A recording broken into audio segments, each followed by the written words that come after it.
I started wood turning 7 years ago at Alamance Community College. I was taking early retirement from a job at a university where I worked forever and ever, and it seemed like one of those things that, okay, now we have time, my husband and I can do this thing.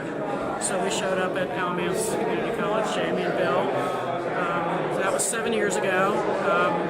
Up until about a year ago, we continued to attend, just sign up every session and just keep going. And, once a student, now a mentor, and it's just the fun of bringing on new folks. And there's so much enthusiasm in wood turning and so many great people. So how did you come to choose what forms and what wood spoke to you? Okay.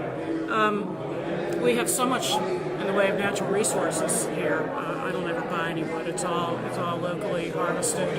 I have friends that call when a tree comes down, or I have a couple of guys who cut trees for a living who call. The last 2 weeks ago, the hat that Jim Duxbury has on, the mulberry hat, the guy who cuts trees for a living called and said, "Bring your stuff, I got a tree." So, and we gathered up about 4 folks and off we went to get the tree. I have been primarily a bowl turner, a functional turner. In the past 2 years, I have gravitated to hollow forms and more pieces using natural edges and natural voids in them.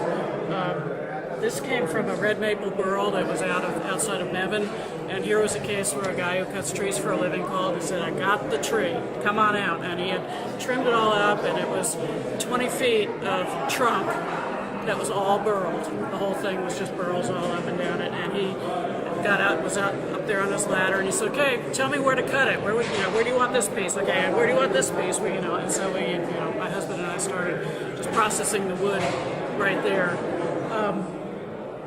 The burl is just beautiful, and I think this is probably one of my best pieces. And at the time that I sold it, I didn't really realize how much I was going to miss it. But the natural edge top and the natural edge bark side on it, it really works. Well, it's gorgeous. So then, about 6 months later, we got a call about a tree out in the Roxborough area, and the big piece that's behind you there, again, it's a red maple tree, and it had been cut down, and it was 16 feet of trunk and all burled, and again, it's just